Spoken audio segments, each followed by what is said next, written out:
जंतर मंतर पर बैठे हुए नौजवान साथियों के लिए एक संदेश है और इस सरकार से भी एक मेरा निवेदन है। क्या है? बीज नफरत के क्यों बो रहे हो, प्यार का कोई पौधा लगाओ।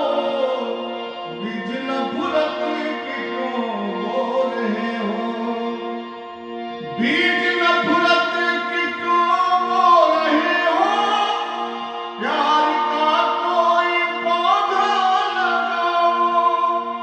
प्यार का कोई पौधा लगाओ कि जिसमें फल भी लगे मीठे मीठे।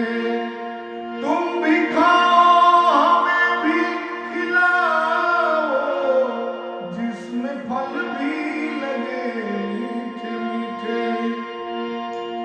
प्यार